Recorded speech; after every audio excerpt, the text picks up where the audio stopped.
¿Qué razones ha llevado a esta alta concentración del poder en el presidente de Colombia? Como nuevo fiscal general de la Nación, de Francisco Barbosa. Duque, la ministra de Justicia Margarita Cabello, está elegida antes de que haya votación en el Senado. Que terminó eligiendo a Carlos Camargo con 140 votos de los 155.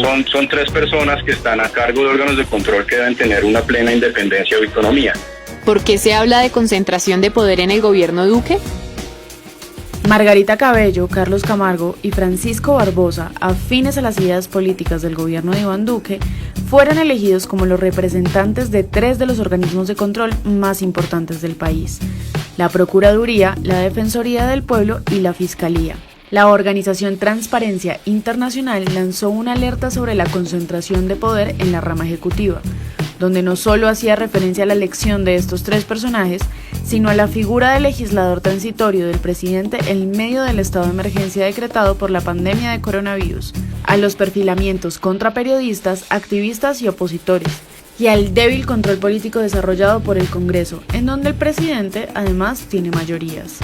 Andrés Hernández, director de Transparencia por Colombia, asegura que la preocupación por la concentración de poder en el Ejecutivo, en detrimento de otras ramas y con afectación de algunas libertades ciudadanas, se centra en tres factores. En este momento hemos visto, por causa de la pandemia, pero luego también por este acercamiento entre el gobierno nacional y las mayorías del Congreso, que hay mayor capacidad para sacar adelante iniciativas y sobre todo para los nombramientos que ha hecho el Senado de la República y la Cámara de Representantes de personas cercanas al presidente de la República. Pero además a eso nos preocupa también que en lo que uno considera como uno de los principios claves de la democracia, que es la separación de poderes y el equilibrio de poderes, pues el Congreso no ha ejercido suficiente control político. Hay muchas razones para eso, por supuesto la virtualidad lo hace más difícil. Pero ¿por qué preocupa la cercanía entre el gobierno y las cabezas de los organismos de control? Porque la Fiscalía, la Procuraduría y la Defensoría tienen, entre otras, la responsabilidad de vigilar las actuaciones del gobierno e investigar de manera directa o indirecta las irregularidades en las que éste se vea inmiscuido. La Fiscalía, por ejemplo, debe investigar los delitos y acusar ante los jueces y tribunales a los presuntos infractores de la ley penal, ya sea por oficio o por denuncia. Es cierto que la Fiscalía no investiga al presidente de la República. Esta es una tarea del Congreso y por ello los miembros del partido de gobierno sostienen que no puede haber conflicto de intereses. Pero esta institución sí puede atraer a su despacho la investigación o acusación de forma discrecional, nombrar o remover fiscales que participen en una investigación determinada y asignar al vicefiscal o a otro fiscal investigaciones o acusaciones. Además, si en medio de una investigación la Fiscalía nota que esta no es de su competencia porque se trata de delitos cometidos por el presidente de la República, debe remitir las evidencias al Congreso de la República. Y en estos casos puede haber conflicto de interés si el fiscal y el presidente son amigos. La Defensoría y la Procuraduría, en cambio, sí tienen una veeduría directa sobre el primer mandatario. Por su lado, la Defensoría del Pueblo se encarga de la protección de los derechos humanos y de las libertades de todas las personas frente a actos, amenazas o acciones ilegales, injustas, irrazonables, negligentes o arbitrarias de cualquier autoridad o de los particulares. Así que debe rendir informes regulares sobre sus investigaciones y denunciar públicamente cuando alguien atente contra estos. Finalmente, la Procuraduría es la encargada de vigilar el actuar de los funcionarios públicos y advertir cualquier hecho que pueda violar las normas. Además, esta entidad debe iniciar, adelantar y fallar las investigaciones. Quienes ocupan estos cargos en la actualidad son personas cercanas al gobierno. Sin embargo, no es la primera vez que se da esta situación en Colombia.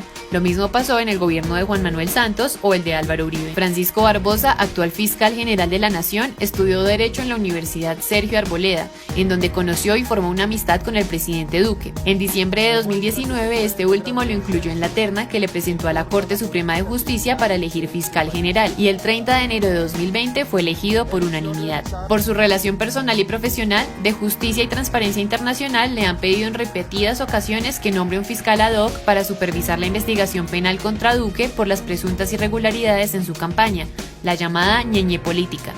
El fiscal se ha negado y ha dicho que tal conflicto de intereses no existe. Por su parte, la primera mujer procuradora, Margarita Cabello, tuvo el apoyo de los partidos Cambio Radical, la U, Centro Democrático, Partido Conservador, Partido Liberal, Mira y Colombia Justa Libres en su elección en el Senado, luego de ser ternada por el presidente Duque. Su elección estaba más que cantada.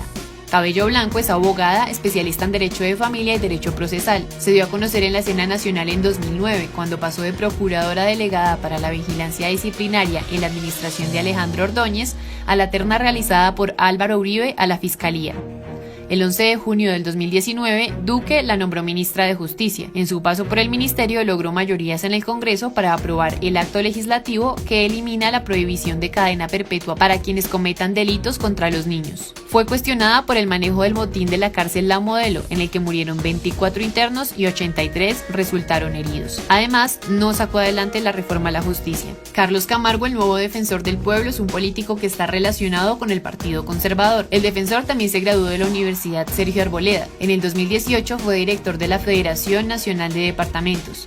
En 2020 fue elegido como defensor del pueblo con 140 votos de 154, con el apoyo de las bancadas del Centro Democrático, los Conservadores, los Liberales, Cambio Radical, la U, Colombia Justa Libres y el Partido Mira. A diferencia de la postura de Andrés Hernández, Eduardo Rodríguez, representante a la Cámara por el Partido Centro Democrático, considera que es propio de una democracia que lleguen personas cercanas al gobierno a estos cargos. Yo creo que en el tema de concentración de poder, yo creo que no hay que hablar mal de la panela ajena para venderla de uno. Si fuera concentración de poder, pues yo diría que bueno, el gobierno anterior hizo exactamente lo mismo. Procurador, pues era, empezamos por el fiscal, Néstor Humberto Martínez, que era nada más y nada menos que la mano derecha e izquierda del presidente Santos. Procurador, su ministro del Interior. Defensor del pueblo, el subsecretario del partido. Digamos que es propio de una democracia que lleguen personas, digamos que adeptas al gobierno, pero nosotros, al contrario, o bueno, lo que ha hecho este gobierno, al contrario de lo que hizo el gobierno pasado, es que podemos darnos, digamos que la pela en hablar de las hojas de vida y de la calidad de las personas que asumieron esos cargos. Otra de las preocupaciones es el número de decretos que ha expedido el gobierno.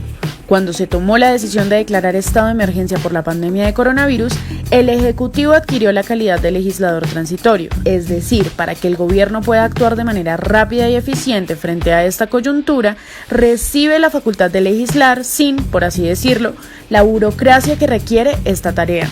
El 17 de marzo y el 6 de mayo el gobierno expidió 2 declaratorias de estado de emergencia por un periodo de 30 días cada una. En la primera declaratoria el gobierno expidió 72 decretos, mientras que en la segunda 47. Para Andrés Hernández este número es preocupante. Pero el tema de la capacidad de legislar transitoriamente llama la atención por el gran número de decretos que ha expedido el gobierno nacional, que por supuesto tienen control de constitucionalidad, pero que han ampliado, digamos, las posibilidades de alcance del Ejecutivo a otros ámbitos en los que tradicionalmente tendría que pasar por el Congreso de la República, y en ese sentido es una de las varias áreas o de los factores que componen este escenario de concentración del poder. Por supuesto, en Colombia esas facultades de legislación transitoria tienen unos límites y eso es muy importante respetarlo. Sin embargo, para el senador de Cambio Radical, Rodrigo Lara, el problema va mucho más allá del número de decretos. La razón principal de un Congreso en sí no es hacer leyes, es muy importante, pero su razón esencial es el control político. Es decir, eso significa tener dimensión política para hacerle contrapeso a la rama ejecutiva. Y el control político tiene mucho que ver, o es fundamental básicamente para pedirle al gobierno que rinda cuentas. Pero si yo tengo el Congreso cerrado, si yo tengo el Congreso fraccionado y atomizado, pues tiene muy poca capacidad realmente de indagar sobre la forma como yo me gasto la plata. Y si además esos debates me los hacen en una plataforma que nadie ve, que los medios no atienden, que nadie ve en los medios de comunicación porque no genera ninguna expectativa, porque pues es una plataforma más, lo que dice una plataforma del congresista lo puede decir también en un Twitter, pues el gobierno se siente en libertad de gastarse la plata, el patrimonio público, como le venga en gana. Para el representante a la Cámara, Eduardo Rodríguez, del partido de gobierno, ese control político sí se ha desarrollado, incluso sobre temas que han generado fuertes cuestionamientos. Nosotros en Cámara le hemos hecho control político a lo de Avianca, le hemos hecho control político a todos los recursos. De hecho, acabamos de aprobar el proyecto de ley que permite que se subsidie la nómina de millones de colombianos, que a esos millones de colombianos les pueda llegar su sueldito y que no se quiebren las empresas. La discusión sobre concentración de poder en Colombia ha dado para todo tipo de interpretación. Hasta hay quienes, desde algunos sectores políticos, comparan la situación nacional con la de Venezuela. Para Andrés Hernández, estamos lejos de ser una dictadura, pero se debe seguir luchando contra la concentración de poder. Hoy vemos que puede entonces entrar Colombia en un escenario en el que evidentemente no solamente por el diseño institucional, sino por la coyuntura que estamos viviendo, tanto del COVID como muchas otras cosas que estamos viviendo en el país, tienden a que ese ejecutivo sea más preponderante.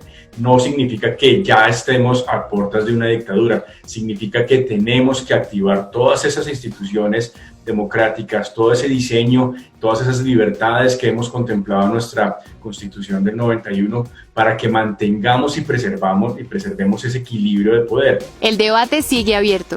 Lo que sí deja claro el informe de Transparencia por Colombia es que es importante el contrapeso de poderes en una democracia y por lo tanto es necesario atender a llamados de alerta de concentración de poder.